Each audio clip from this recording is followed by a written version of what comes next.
trailer. Cameron Moat, he's doing so well in our domestic championship up against Jody Verhulst in that Supra. Yeah, LS-powered Supra that was actually built over the last 2 months in Perth, particularly to compete in the Trans-Tasman Drifting Championship. And Jody with an absolute monster upset here, despite the fact that Cameron's in such hot form back over. See if he can do a perfect chase run here. We know how quick the car has been, the 86. He gets up on the back of Benny Meir. There's a little bit of a gap there, but watch Omerod this time.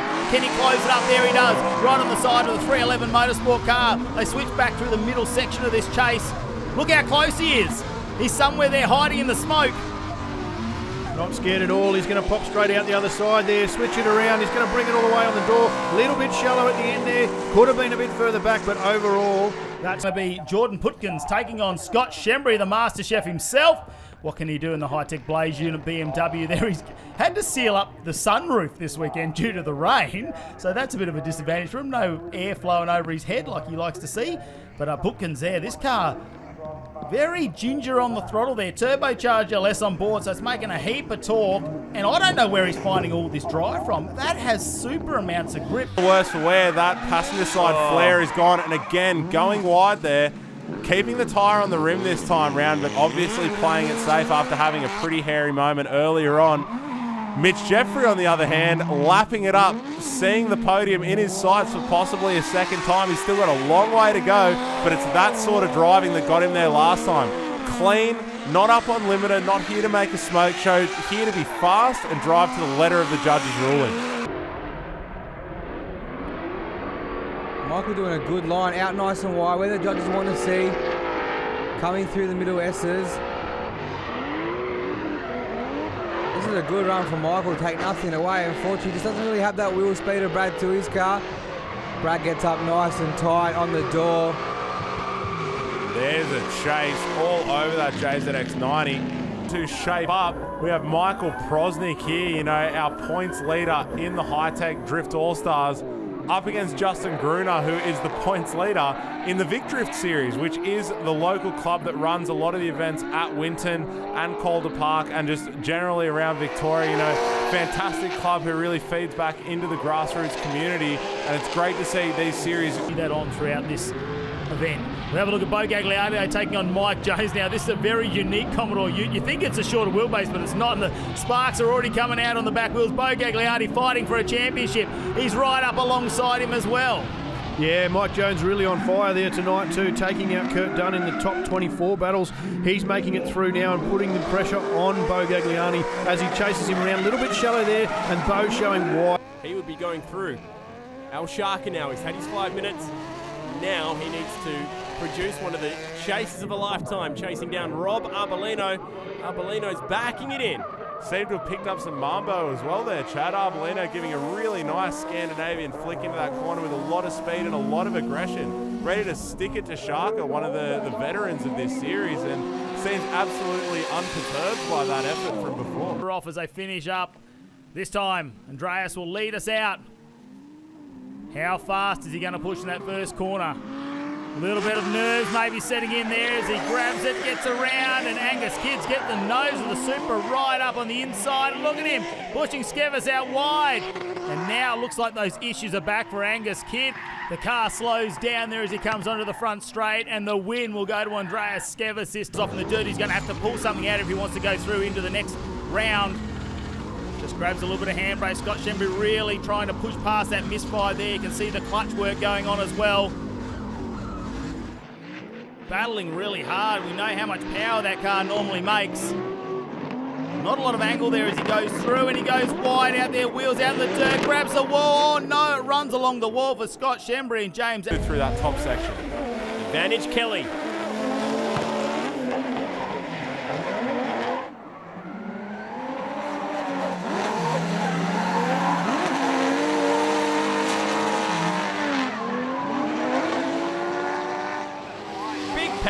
From both of them. Oh!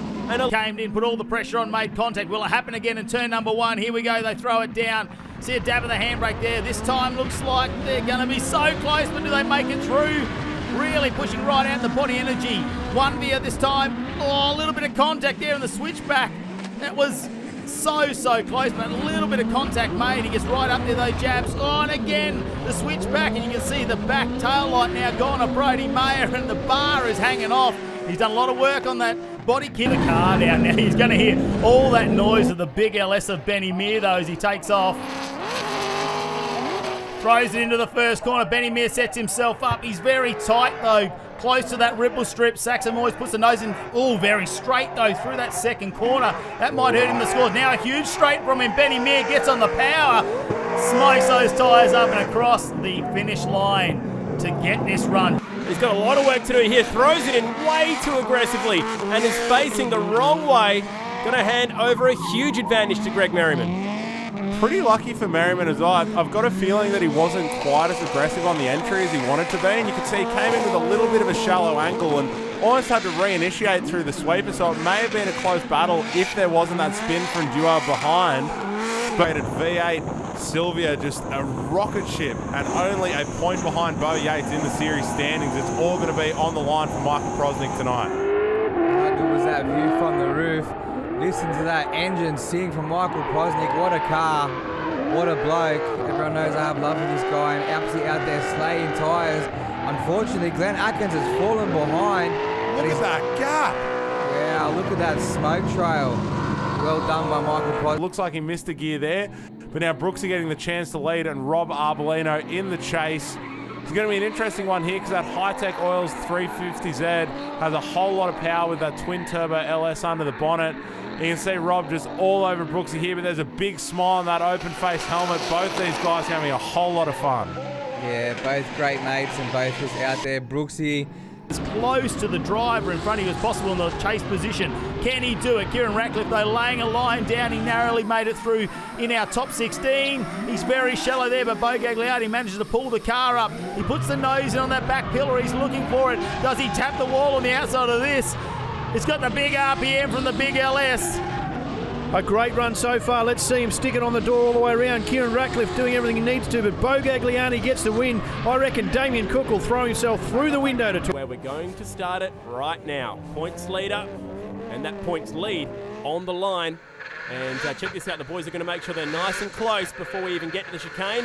And it's time to throw it sideways. Oh, and Sharker with issues before he even got to the first clip. Yeah, it seemed like a little bit of a front wheel lock up there, not quite sure where to put it with the lead car, Shembry, and that's just left him with a gap through the rest of the course. I mean, he's back here on the mainland and enjoying the High-Tech Oils Drift All-Star Series. This time, though, Jamie Godfrey's going to get his chance to lead. Can he upset Matt Harvey in this one? Godfrey leaving a little bit of a gap there. Matt Harvey, so clinical when he's in the chase, just puts the nose on the inside, stays out of the tyre smoke, and with that proximity, not hard to tell that Matt Harvey was going to get the win out of that. Afford to make a mistake, he just needs to get it through. That Duar's RB30, what can it do? Gagliardi there just left behind there as Mudge pushes through the car with a nice bit of grip on this one. Starts to drive out. Oh no, grabs a little bit of dirt. Can he hold on to it? This one's going to be hard for the judges. Mistakes on both sides, and now another bit of dirt there from Sam Mudge. But he's done enough. He'll get the win over Bo Gagliardi this time after that mistake.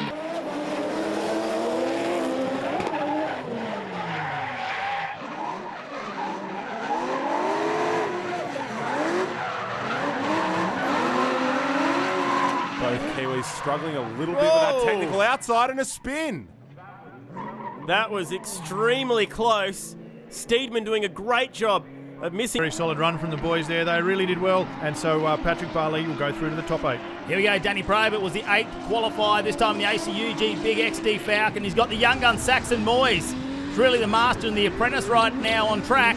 See Saxon Moyes doing a great job in that GD86 to really keep that proximity on Danny Probert through the second half of this run.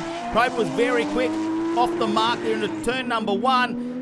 He's got some confidence in the Corvette because he really opens the gap up, throws in with some speed. He's going to have to use all that lock he's got on board too to pull the car up, try and slow it down.